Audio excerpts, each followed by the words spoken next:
berapa? 100 berapa kemarin? Sekarang 103. Alhamdulillah yang dirahmati Allah, pada subuh yang baik ini insya Allah kita kembali meneruskan pengajian kita. Hari sama kita mulai pada suratul Fatihah. Mudah-mudahan Allah rahmati kita semua. Ala hadhihi niyyah wa ala kulli niyatin sholihah. Ila hadratin Nabi Mustafa Muhammadin sallallahu alaihi wasallam. Al-Fatihah. A'udzu billahi minasy syaithanir rajim. Bismillahirrahmanirrahim. Alhamdulillahi rabbil alamin arrahmanir rahim maliki yaumiddin. Iyyaka na'budu wa iyyaka nasta'in. Ihdinas siratal mustaqim.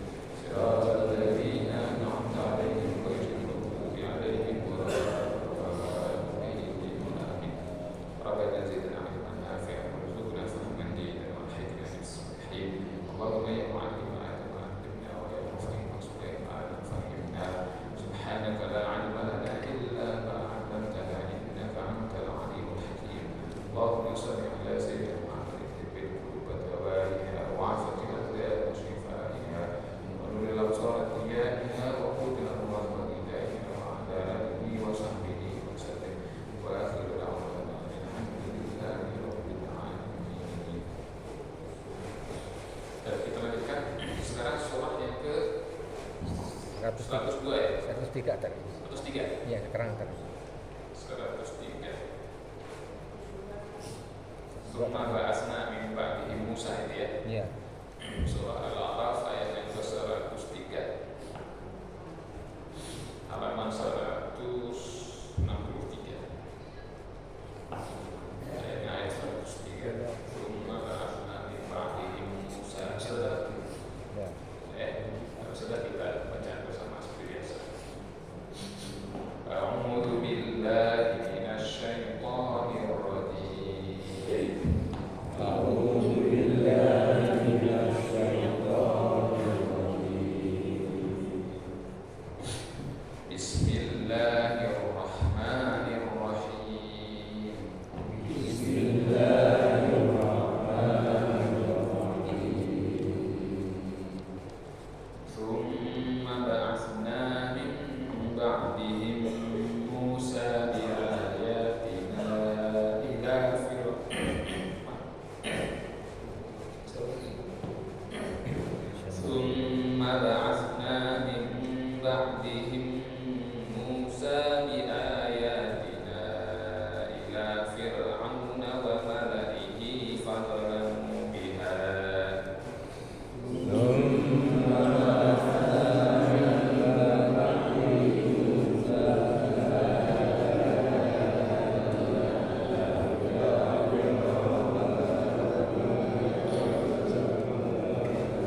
قال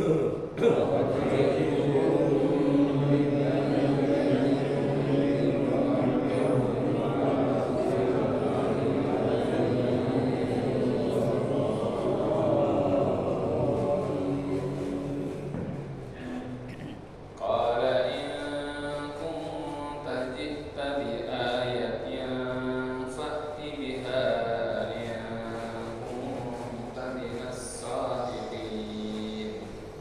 قال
hiya talqafu ma yafikun.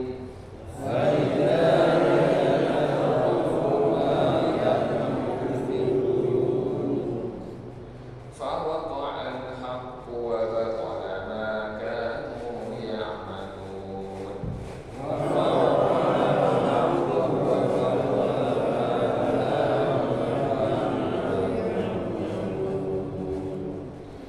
Fauliku hunalika wanqalabu sagirin.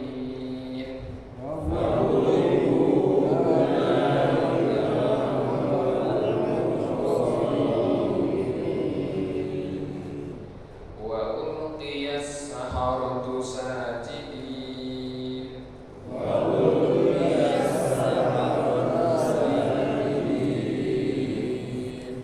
Kita lanjut ayat selanjutnya.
Yahudi atau Bani Israil itu diperbudak oleh Fir'aun dan juga bangsanya Fir'aun.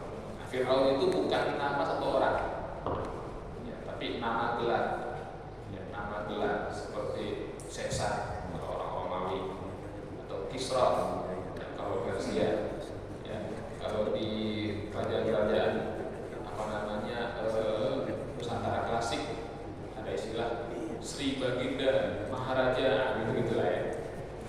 Itu bukan nama person tapi nama sebuah posisi, nama kedudukan seorang raja Persia. Nah, makanya di dalam Al-Quran itu Bapak Ibu sekalian ada semacam satu pola ya kalau kita lihat dalam perspektif atau dalam sudut pandang ilmu ulumul Quran. Itu ada satu semacam pola dalam Al-Quran itu adalah apabila Al-Quran menceritakan nama suatu tokoh, tetapi tokoh itu yang disebut memang namanya, ya. Maka itu cenderung bahwa peristiwa yang terkait dengan tokoh itu dari mulai keistimewaannya misalnya itu tidak akan terulang lagi. Kalau disebut memang nama tokoh, kan disebut nama Musa memang nama orang, gitu kan? Nama seorang rasul, yang disebut nama Maryam, maka khususnya atau peristiwa-peristiwa yang berlaku pada person tersebut, pada subjek tersebut tidak akan pernah terulang. Tidak akan pernah ada lagi ada satu wanita yang hamil tanpa adanya kalau tanpa suami banyak. Sekarang banyak orang hamil tanpa suami gitu kan. Yang tidak terulang adalah wanita hamil tanpa ada proses pencampuran antara sperma dengan ovum, ya kan? Itu nggak akan terulang itu. Kalau sekedar tanpa suami, banyak banget udah. Mau jadi Maryam baru barangkali. Nggak akan terulang. Disebut nama Nabi Soleh, nggak akan terulang ada yang bisa ngeluarin unta dari batu, itu nggak akan. Tapi kalau yang disebut itu gelarnya kayak Fir'aun, Qarun, ya kan, Haman, kayak gini terulang. Ya, orang yang sombong dengan hartanya banyak yang kayak gitu sepanjang zaman ada aja.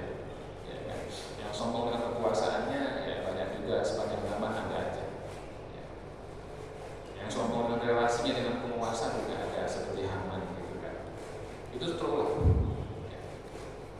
Nah, ketika Nabi Musa diutus ke Mesir, itu memang jumlah Bani Israil sudah sangat banyak di Mesir itu, sudah luar biasa banyaknya, karena mereka sudah mulai menetap itu perlahan sejak zaman Nabi Yusuf atau Nabi Yakub. Nabi Yakub masih hidup ketika itu, ya pasca Nabi Yusuf berhasil kembali reuni dengan keluarganya, ya kan seperti kita tahu bahwa Nabi Yusuf sempat dijual oleh saudara-saudaranya, dibuang begitu ke sumur. Lalu ditemukan secara tidak sengaja oleh satu kafilah dagang, dibawa ke Mesir dan dijual sebagai budak. Ya, ketika itu umurnya masih sekitar 9-10 tahunan, ya, sampai pada titik dirawat oleh salah satu gubernur Mesir, ya kan, diangkat jadi anak, ya kan. Kemudian terjadilah fitnah bahwa beliau ingin menodai istri daripada tuannya, lalu beliau dipenjara, begitu kan. Lalu dipenjarakan Nabi Yusuf itu orang yang soleh, banyak ditanya oleh para nabi-nabi yang lain. Jadi rupanya tidak semua nabi itu memang penjahat. Zaman dulu begitu ternyata. Ada juga yang kena kriminalisasi gitu. Zaman dulu sudah ada ternyata. Nah, termasuk ada 2 orang tuh yang dituduh meracuni raja, dituduh mau meracuni raja. Itu tuduhannya. Yang satu adalah si pembuat roti, yang satu adalah si pengantar anggur. Gitu kan. Nah, yang lalu masing-masing bermimpi gitu kan. Nah, lalu utarakan mimpinya, nanya kepada Nabi Yusuf yang di penjara itu, karena ini orang soleh, ini orang banyak ngasih saran yang baik. Nah, barangkali mungkin takwil mimpi. Nah, maka Nabi Yusuf memberikan informasi kepada mereka berdua dengan pesan bahwa nanti kalau di antara kamu ini kan nanti ada yang selamat. Kalau saya nggak salah ingat itu akhirnya yang si pembuat roti itu yang kemudian ternyata bersalah. Lalu kepada yang tidak bersalah pesan Nabi Yusuf adalah kalau nanti kamu selamat, tolong sebut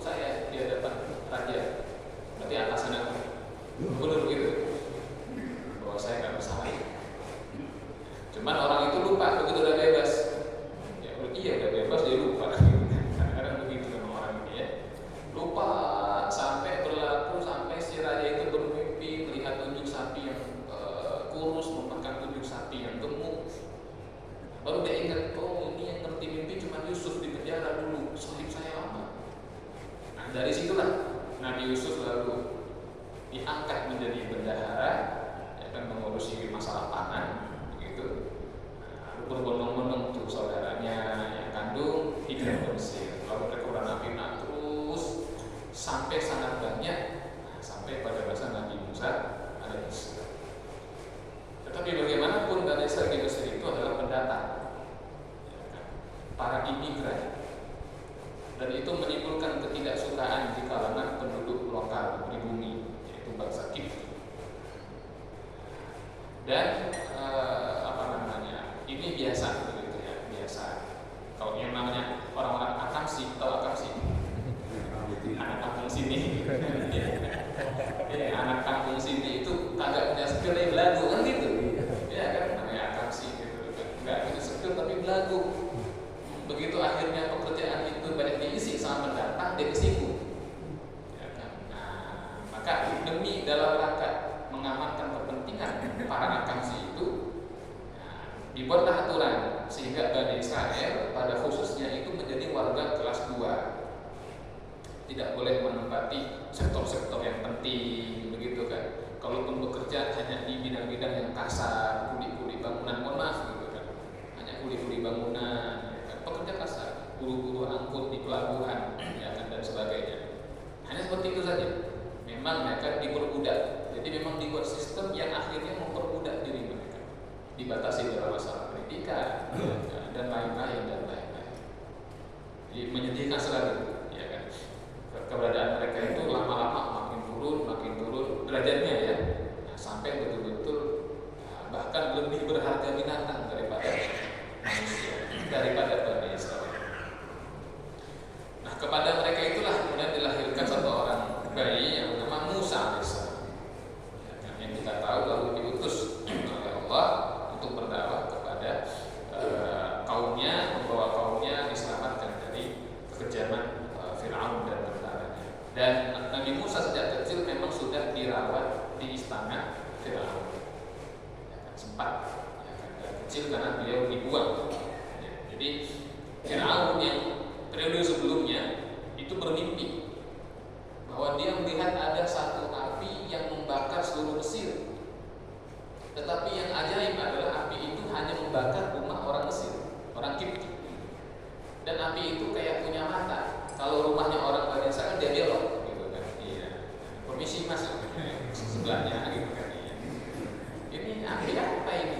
Lalu kata para penasehatnya, jangan-jangan ini bakal ada masalah yang timbul dari Bani Israil. Nah, api ini sifatnya sifat panas. Sifat panas itu melekat pada kaum pria. Ya kan? Nah, kalau di Cina itu ada istilah yin dan yang gitu kan, panas sama dingin gitu kan. Nah, itu kalau perempuan cenderung dingin, laki-laki panas, berarti nanti akan ada laki-laki dari Bani Israil yang membuat masalah. Maka dibikin peraturan bahwa setiap wanita yang hamil harus diawasi. Kalau bayinya lahir laki-laki maka harus dibunuh. Kalau bayinya lahir perempuan maka dibiarkan. Itulah kenapa Nabi Musa ketika baru lahir itu, ya, dalam rangka supaya selamat oleh sang ibu, ya, dengan ilham dari Allah itu dilarung, ya, ke Sungai Nil yang akhirnya sampai justru ke kerajaan, ke istananya Firaun, dilarung oleh Firaun sebelumnya, yang mimpi. Nah, setelah Firaun yang sebelumnya yang mimpi itu, yang berarti bapak angkatnya Nabi Musa alaihissalam itu wafat, ya kan, maka digantikan oleh putranya. Yang mana putranya itu yang jadi Fir'aun selanjutnya itu berarti tumbuhnya bareng sama Nabi Musa alaihissalam, kayak saudara. Soalnya Nabi Musa pun diperlakukan seperti seorang pangeran, walaupun tidak punya tahta, ya, bukan putra mahkota. Nah, kepada saudara yang tumbuh bareng itulah Nabi Musa berdakwah, ya kan? Yang kemudian nanti mengalami perkembangan yang sangat intens, yang sangat ketat dan keras, ya, antara Nabi Musa dengan Fir'aun itu. Nah, di sini kalau kita lihat Allah Subhanahu wa taala, ya, berfirman, "Tsumma ba'atsna min ba'dihim Musa bi ayatina ila Fir'aun." Ya. Kata Syekh Nawawi, "Tsumma ba'atsna min ba'dihim," kemudian kami utuslah, ya, min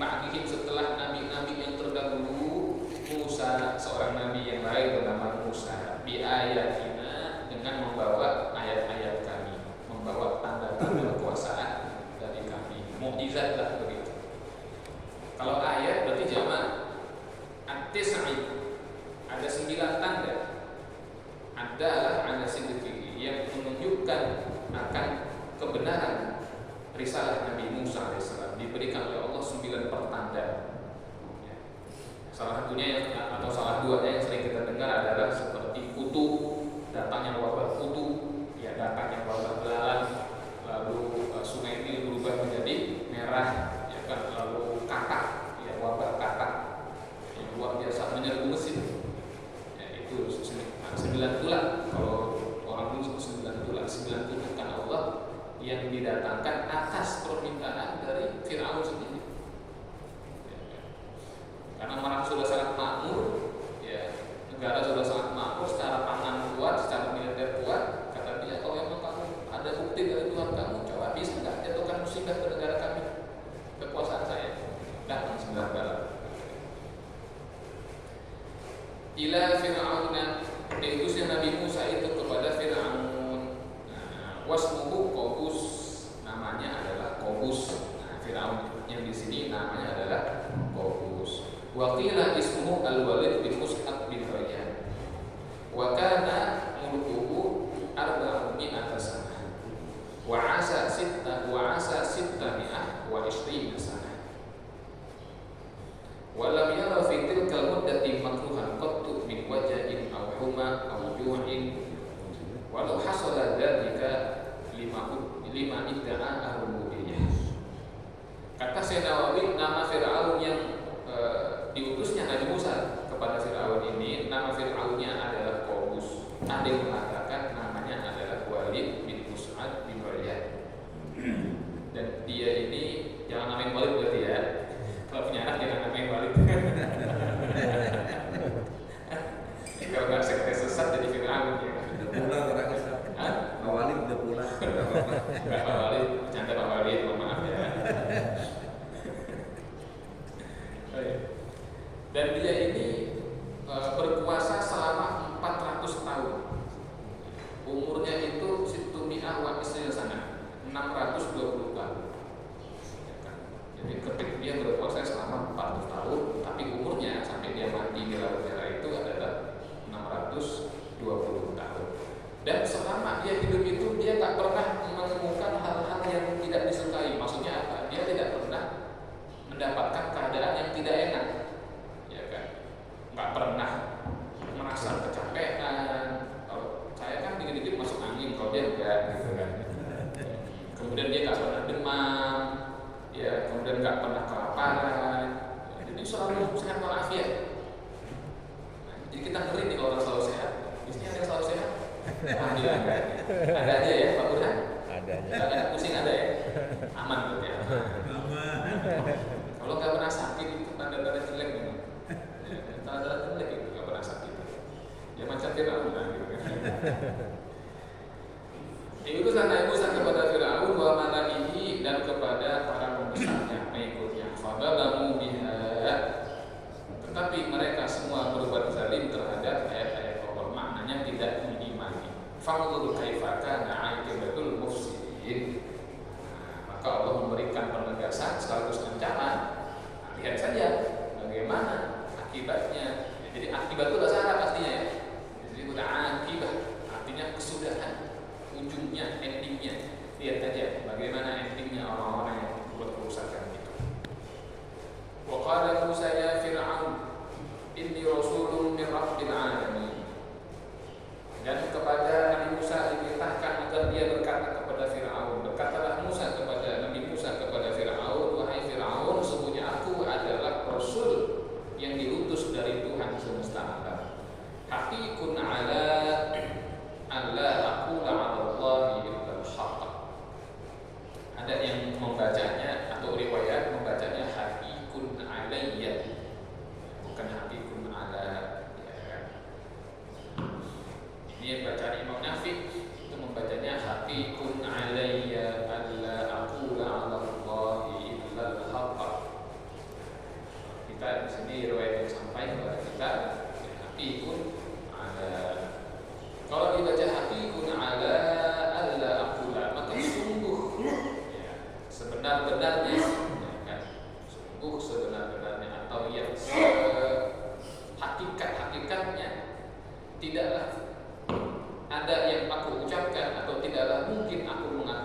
sesuatu tentang Allah illal haqq, kecuali yang benar.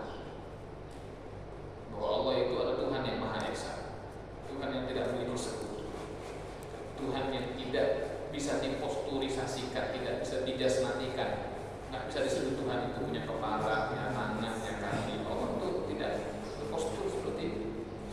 Itu pandangan Mu'tazilah. Nanti ada satu mazhab, satu faham akidah itu yang memposturisasikan Tuhan. Jadi Allah itu punya wajah, punya tangan, punya jari, punya rambut. Makanya pernah dengar nama Syekh Ibnu Taimiyah? Sering dengar ya? Itu malah sering dirujuk oleh teman-teman kita, terutama dari teman-teman yang salafi. Sering dikit-dikit Syekh Ibnu Taimiyah, dikit-dikit Syekh Ibnu Taimiyah.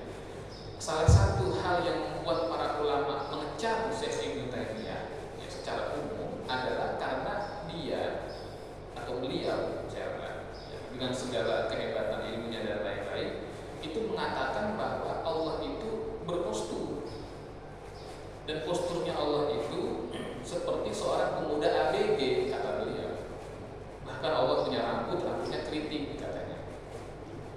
Itu beliau berpandangan demikian, gitu kan. Jadi Allah yang punya wajah, yang punya tangan, gitu kan. Karena di dalam Al-Quran memang ada beberapa ayat yang berisi teksnya itu anggota badan. Misal, wa yabqa wajhu rabbika dzil jalali wal ikram. Wa yabqa, dan yang akan abadi wajhu rabbika, wajah Tuhan. Yang abadi adalah wajah Tuhanmu, yang maha agung lagi maha dermawan. Di situ ada kata wajh. Memang betul. Nah, pertanyaannya, apakah wajh itu kita artikan wajah sebagaimana kosakata bahasa Arab pada umumnya atau tidak? Kalau kita artikan wajah seperti makna apa adanya, berarti kita termasuk mengatakan Allah punya anggota badan, punya muka. Makanya Imam Al-Bukhari, saya ulangi, Imam Al-Bukhari ketika menulis bab tentang ayat tersebut, beliau membuat takwil wa yabqa wajhu rabbika ay mulku, yang abadi adalah kerajaannya Allah. Jadi wajah itu maknanya kerajaan Allah, bukan anggota badan. Kenapa? Karena menghindari yang sampai kita memposturisasikan Tuhan. Karena Allah berfirman, laisa kamitslihi syai'un. Allah tidak menyerupai apapun. Kalau Allah punya wajah, ya berarti Allah serupa dengan makhluknya yang punya wajah. Dan itu mustahil secara. Nabi Musa tidak mengatakan hal-hal yang tidak patut tentang Allah. Qad ji'tukum bibayyinatin min rabbikum fa arsil ma'iya bani Israil. Sungguh aku datang kepada kamu dengan bukti yang terang dari Tuhan kamu semua, maka lepaskanlah untuk pergi bersamaku itu Bani Israel. Jadi Nabi Musa sebetulnya nggak macam-macam. Ya, dan tanda kutip beliau berdakwah mengingatkan bahwa ada Tuhan yang hak, yaitu Allah, bukan berhala-berhala. Karena Mesir itu memang menyembah banyak dewa. Ada dewa Osiris, ada dewa Horus, ada dewa Ra, ya kan? Ada Anubis, wah macam-macam, ada Set, banyak dewa-dewanya itu Mesir itu. Nah, Musa hanya menyampaikan bahwa tidak ada Tuhan kecuali Allah. Berhala-berhala itu bukan Tuhan. Ya kan? Tapi kalau tanda kutip urusan politik, Nabi Musa nggak ikut campur, ya kan? Nabi Musa nggak ikut campur masalah kerajaan, ya?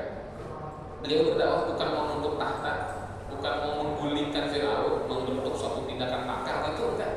Nabi Musa berdakwah tauhid, ya kan? Pun dalam tanda kutip, ya kan? Tipikal nabi-nabi terdahulu adalah nabi itu untuk kaum tertentu saja, tidak untuk semuanya. Nabi Musa adalah seorang rasul dari Bani Israel untuk Bani Israel, kan begitu. Sehingga seharusnya kalau kita bicara mandat, tugas, bukan tanggung jawab Nabi Musa tentang Firaun itu, tapi ya karena kezalimannya sebagai seorang nabi, Allah suruh ingetin, kan gitu kan? Permintaan Nabi Musa kan sederhana, arsil ma'i Bani Israel. Bani Israel itu lepaskan. Yang di sini kamu perbudak itu, biarkan mereka pergi bersama saya. Ini kita bicara andai-andai, seandainya.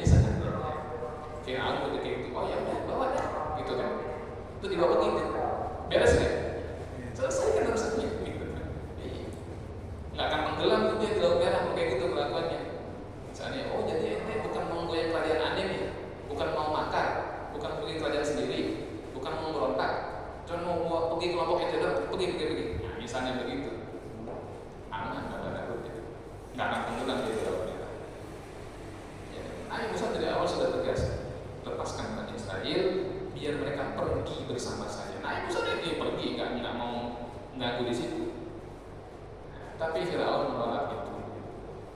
Kenapa? Karena bagaimana bagi para bandar ternak-ternak itu penting. Ya, ternak mulia itu bukan. Nah, bagi orang-orang yang memang bandar-bandar, mereka perlu punya ternak. Gitu. Nah, bangsa budak ini kalau dibiarkan pergi bisa kolaps ekonomi bangsa kita, kata mereka. Gitu. Siapa nanti yang buat terusin pembangunan piramid yang sangat megah itu? Siapa yang akan mengangkat barang kita dari pelabuhan kita? Oh, kita nggak mau. Jadi mereka menolak permintaan Nabi Musa alaihissalam itu dalam tanda kutip. Dengan penolakan itu ada banyak hal yang dilanggar. Yang pertama melanggar aspek kemanusiaan. Ya, mereka tidak mau melepaskan orang-orang mereka berbudak. Yang kedua, mereka juga tidak ingin kehilangan secara ekonomi. Bisa runtuh ekonominya ketika para pekerja, kelas pekerja itu dihilangkan. Makanya kan Karl Marx itu ya dalam Das Kapital itu yang dari buku sucinya orang-orang komunis ya itu kira-kira itu mengatakan betapa pentingnya posisi dari kaum proletar, kaum buruh dan tani dalam satu masyarakat. Mereka adalah pilar ekonomi yang sebenarnya yang justru diabaikan oleh negara terutama. Pada titik itu sih saya rasa oke-oke saja.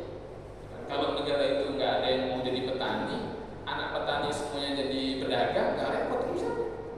Semua anak petani nggak mau jadi petani, semua anak lain nggak mau jadi nelayan. Ini negara pasti bermasalah. Jadi ditolaklah itu. Permintaan Nabi Musa ditolak. Qala in kunta ji'ta bi ayatin fa'ti biha in kunta minas shadiqin fa'alqa 'asahu fa idza hiya sawdadun mubin. Berkatalah Fir'aun, kalau kamu betul datang dengan tanda yang benar dari Allah, maka datangkan saja. Maka Nabi Musa yang sudah diberikan persiapan oleh Allah akan memberikan dua tanda. Yang pertama adalah Nabi Musa melemparkan tongkatnya. Dan tongkat itu berubah bentuknya menjadi ular yang sangat besar. Yang kedua, wa naza'a yadahu fa idza hiya baydha'u lin-nadhirin. Yang kedua, Nabi Musa masukkan tangannya ke kantong gamisnya, begitu dikeluarkan lagi itu terang benderang seperti matahari sehingga menyilaukan semua orang yang memandangnya. Nah, melihat dua tanda itu, Fir'aun dan kelompoknya bukannya beriman, malah berkata, qala al-mala'u min qaumi fir'aun inna hadza sahirun 'alim. Kata mereka, wah ini penyihir ini, ya kan? Rupanya cukup canggih juga nih kemampuannya si Musa ini, boleh juga kan? Kenapa mereka bisa menyimpulkan hal demikian sebagai sihir? Karena praktek ilmu sihir pada masa itu memang sudah umum. Saya pernah menyampaikan bahwasanya setiap nabi diberikan mukjizat itu kadang-kadang sesuai dengan keadaan kaumnya. Karena kaum di Mesir itu rata-rata sedang gandrung yang lagi hits begitu ya adalah ilmu sihir. Nah, maka Nabi Musa diberikan mukjizat yang lebih hebat daripada sihir. Ya, kalau sekilas bagi orang yang tertutup hatinya, oh ini sihir katanya. Karena memandang itu sebagai sihir, mereka bukan beriman. Ya, malah apa yang mereka mengatakan? Mereka malah menantang, qalu arji wa akhahu wa arsil fil madaini hasyirin ya'tuka bi kulli sahirin alim. Kata para penasihat Fir'aun, kalau begitu kita tunda dulu nih meetingnya ini. Ya kan? Kita nggak siap kalau Musa sudah ada persiapannya. Kita siapkan session yang kedua.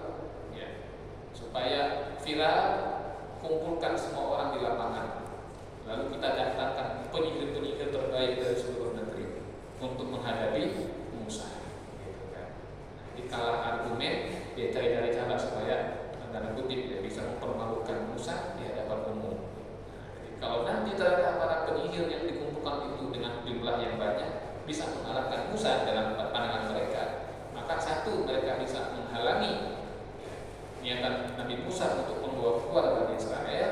Yang kedua, bisa menjatuhkan kredibilitas Nabi Musa karena dipermalukan di depan umum, nanti akan kena label tidak kompeten. Jadi dapat ini misalnya apa? Dengan satu batu bisa menyambit dua burung gitu kan. Maka disepakati, oke. Wajah as-saharatu fir'auna qalu a inna lana la ajra yang kunna nahdul ghalibin. Begitu para penyihir-penyihir Fir'aun sudah datang semua dari seluruh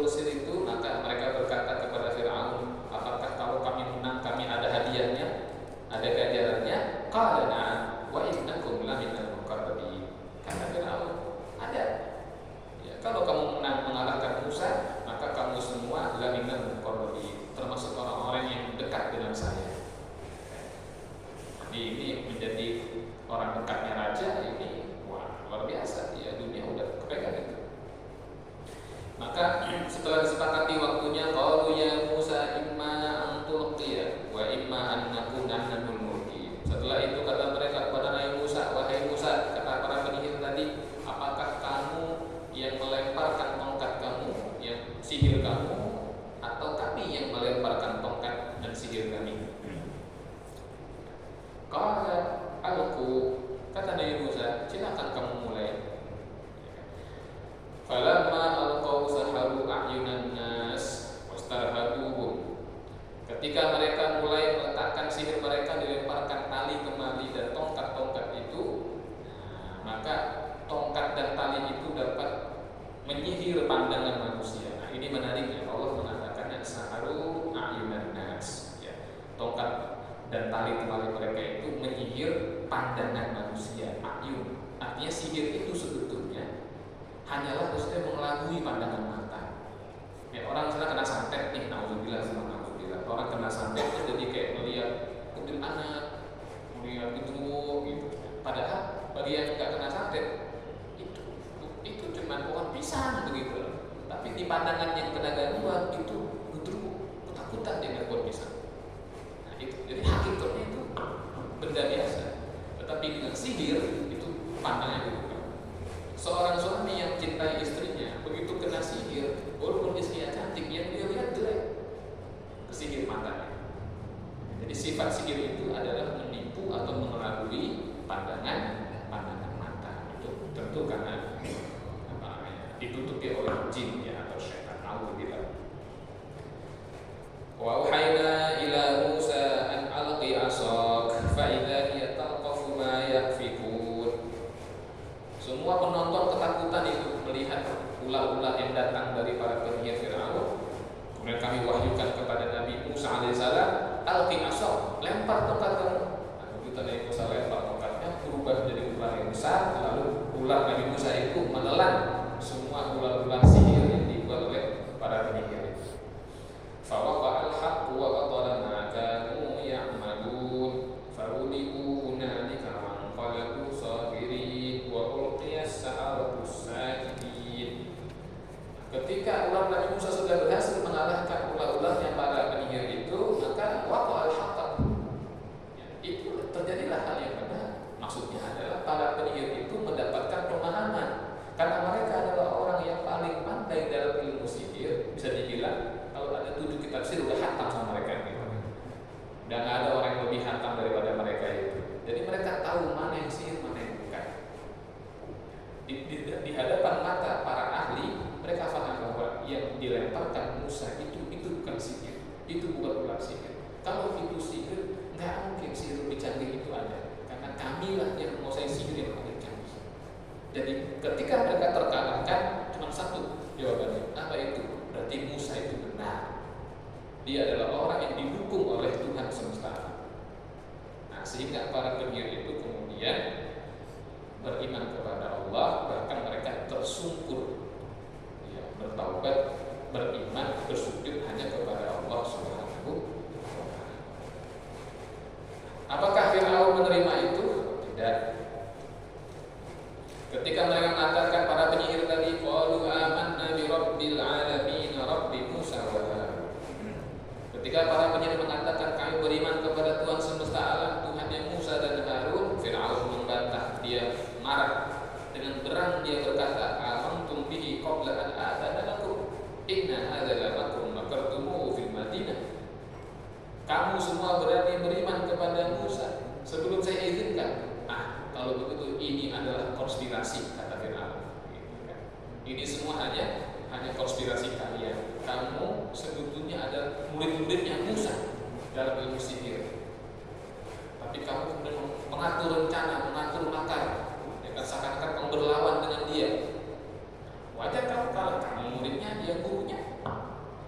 Tapi tujuan kalian sama. Apa itu? Untuk merusak tatanan yang ada di masyarakat. Ya kan? Itu tujuannya Firaun. Maka Firaun mengancam. Jadi tipe penguasa yang jahat itu. 1, sombong. 2, zalim. 3, kalau ada yang berseberangan maka di framing dengan label buruk, provokator, merusak tatanan masyarakat, ya kan? Kalau nggak mempan, ancaman, intimidasi. Maka diancam para para penyihir Fir'aun itu oleh Fir'aun sendiri? Apa kata dia? Laqatti'anna aydiyakum wa arjulakum min khilaf. Saya bersumpah saya akan potong tangan dan kaki kamu secara silang. Potong tangan kanan lalu kaki kiri. Kalau tetap ya, mengaku beriman, setelah itu la usallibannakum ajma'in, kami akan mensalib kalian. Jadi udah dipotong, disalib. Apakah mereka gentar para penyihir Fir'aun itu? Tidak. Apa kata mereka? Qalu inna ila rabbina munqalibun. Kami pasti akan kembali kepada Allah. Wa ma tanqimu minna illa an amanna bi ayati rabbina lamma ja'atna. Kamu menyiksa kami, kamu menghukum kami hanya karena kami beriman kepada Allah dengan bukti yang datang kepada kami. Itu enggak ada apa-apanya siksaan kamu itu. Rabbana afriq alaina sabran wa tawaffana muslimin. Maka para penyihir Fir'aun berdoa, ya Tuhan kami, limpahkanlah atau anugerahkan kepada kami kesabaran. Ya, maksudnya sabar dalam menerima musibah sehingga tidak murtad. Ya, disiksakan supaya murtad. Tolong ya Allah, berikan kami kesabaran supaya kami kokoh menerima bala dari Fir'aun ini. Wa tawaffana muslimin. Kalaupun kami enggak kuat dengan balanya, dengan siksaannya, kami terpaksa mati, harus nanti maka matikan kami dalam keadaan muslim. Nah ini Masya Allah, sehingga seluruh penyihir Fir'aun itu semuanya dipotong, semuanya disalib, dan semuanya mati sebagai syahid. Nah inilah ya. Jadi sihir itu urusan sangat besar. Tapi kalau Allah berkehendak, Allah kasih hidayah di ujung dia husnul khatimah. Ini kematian yang indah. Ya kan, mereka beriman kepada Allah terus mati, susah ibadah, tapi susah dalam kemampuan dari Fir'aun. Ya ini ayat yang 126 ya dari surah Al-A'raf. Insya Allah yang akan datang kita akan lanjutkan ya, dakwah Nabi Musa kepada Fir'aun. Apa yang terjadi setelah itu? Ya, monggo kalau ada pertanyaan. Waalaikumsalam.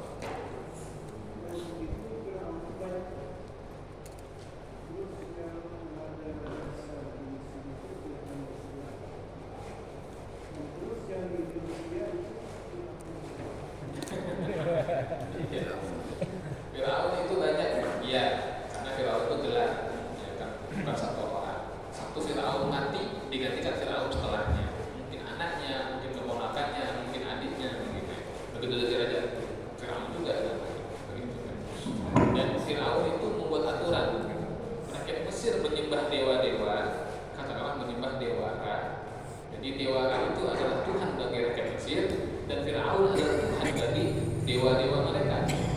Makanya mereka mengatakan ana rabbukumul a'la, akulah Tuhan kamu yang paling tinggi, karena aku adalah Tuhan bagi Tuhan-Tuhan kamu itu. Maksudnya berhala-berhala itu. Yang kedua, Fir'aun yang termumifikasi yang ada di Mesir saat ini, museum itu Fir'aun pada zaman Nabi Musa AS. Dia itu yang kalau tadi kata Syekh Nawawi namanya adalah Qobus, atau ada yang mengatakan namanya adalah Walid. Ya kan? Dia. Apa buktinya? Karena setelah melakukan diuji mumi tersebut, ya, di bagian apa itu hampir tenggorokan ya di sini, ada dekat kalau orang tahu dekat lak-lakannya gitu, lak-lakan dia itu ada garam, ya kan? Jadi rupanya itulah Fir'aun yang pada zaman Nabi Musa AS. Karena dalam sejarahnya Fir'aun yang kemudian nanti akan tenggelam di laut merah itu, dalam keadaan timbul tenggelam itu, dia mau mengatakan beriman, lalu disumpel oleh malaikat Jibril yang akan menggunakan pasir dari pantai yang mengandung unsur garam. Jadi Fir'aun itu mati keselak lalu tenggelam. Maka ketemu tuh garamnya. Ya. Kemudian yang di Indonesia apakah Fir'aun yang mana Pak? Yang dulu kelakuannya mirip. Kelakuannya mirip. Fir'aun kecil namanya. Fir'aun kecil. Dari siapa Pak?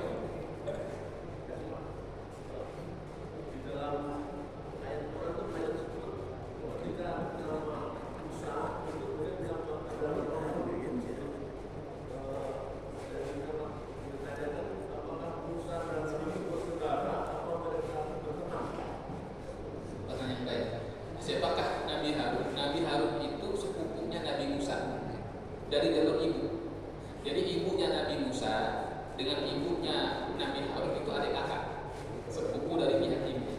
Nah, ada semacam kebiasaan, ya ada semacam kebiasaan bahwa kalau dari jalur tuan, jalur atas, paman, kakek, itu jalur tuan namanya. Itu seseorang akan cenderung lebih dekat dengan yang dari jalur bapak. Jadi orang itu cenderung lebih dekat dengan paman dari bapaknya daripada paman dari ibunya, lebih dekat dengan kakek dari bapaknya daripada kakek dari ibunya. Tapi kalau dari jalur muda, yang sepupu, itu justru sebaliknya, cenderung lebih dekat dengan yang dari jalur ibu. Nabi Musa dan Nabi Harun itu bersepupu. Salah satu hikmah kenapa Nabi Harun menjadi nabi justru adalah karena permohonan Nabi Musa itu sendiri.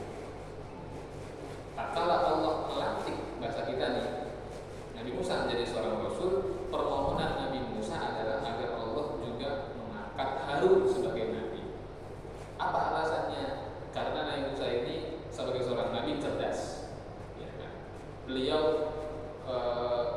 jauh sebelum para pakar itu mengeluarkan konsep SWOT, ya tahu kan ya? SWOT itu tahu konsep SWOT dalam marketing, ya kan?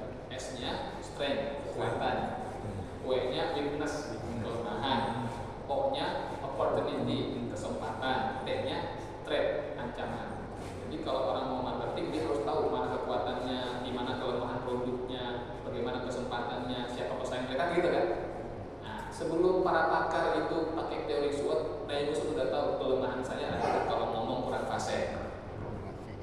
Itu diutus dari Rasul harus berdakwah, tapi kelemahannya adalah kalau bicara kurang fasih. Kenapa ada huruf-huruf yang beliau nggak bisa sebut dengan jelas artikulasinya? Sebab dulu kecil pernah makan bara api, gitu kan. Sementara Harun, saudaranya ini, sepupunya ini adalah orang yang sangat fasih kalau bicara, menarik. Maka bersatulah didoakan, lalu Allah approve gitu kan. Nah, Nabi Harun ditunjuk sebagai nabi bareng sama Nabi Musa, sama-sama nabi dan rasul dua-duanya, saling melengkapi. Ya, saya kira itu. Ada lagi terakhir barangkali? Ada 1, 2, 3 ya. Dari kanan deh, seret. Monggo Pak Yudi.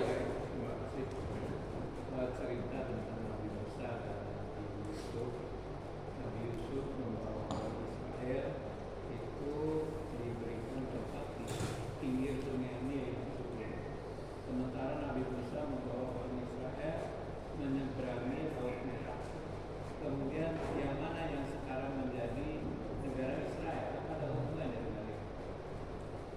Baik, yang baik. Monggo Pak. Ya, dikisahkan kan mereka hidup sejaman antara Musa dan Harun ini. Tapi kan kita hanya tahu masa kecilnya itu hanya hanya Musa. Kita nggak ngerti kok tiba-tiba Harun ada gitu di samping Musa. Pada waktu kecil, apakah dia bukan termasuk anak yang terancam dibunuh Firaun? Kan dia juga laki-laki menurut saya. Jadi sementara Musa diarunkan di sungai, berhasil diselamatkan. Nah, Harun ini di mana tinggalnya, kan tiba-tiba ada satu zaman kan mereka.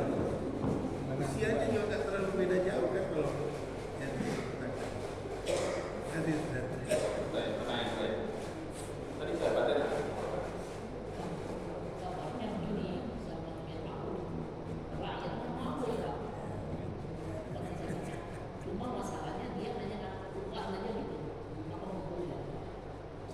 Pertanyaan baik. Yang pertama tadi ya, batas Israel di era modern, ya kan? Kalau kita perhatikan bendera Israel di zaman kita itu ada dia berlatar belakang putih dengan simbol bintang David atau bintang Nabi Daud di tengah. Lalu ada dua garis strip biru, strip di atas satu, strip biru lagi di bawah, dua strip. Dua strip itu melambangkan cita-cita Israel bahwa mereka akan mendirikan negara Israel Raya, the Great Israel, dengan tapal batas dua sungai. Jadi strip itu melambangkan sungai, sungai atas, sungai bawah. Sungai pertama itu Sungai Nil, yang kedua Furat. Jadi cita-cita Israel itu adalah mereka punya kekuasaan wilayah secara geografis itu dari Sungai Nil sampai ke Furat. Berarti nanti seluruh Syam itu masuk Israel. Yang sekarang ada negara Suria, Yordan, Lebanon, ya kan sampai Irak berarti kan. Itu cita-cita mereka. Karena itulah yang dijanjikan ya, oleh Allah kepada mereka. Kata orang-orang Israel nih, gitu, mereka sebut sebagai al-ardu al-mahhudah, tanah yang dijanjikan. Jadi mereka punya ide ke sana. Kalau saat ini memang secara geografis ya terbatas di Palestina, gitu kan. Tapi secara politis kan sekitar yang sudah tunduk kepada Israel kan begitu. Tapi secara geografis mereka seakan-akan terbatas Palestina, tapi kan sebelah sana sudah tunduk juga sama Israel. Cuma benderanya masih bendera negara lain kan gitu. Tapi idealisme mereka betul-betul menunjukkan yang membentuk Israel ya. Apakah nanti bentuknya persemakmuran ya apa bagaimana ya Allah kita nggak tahu.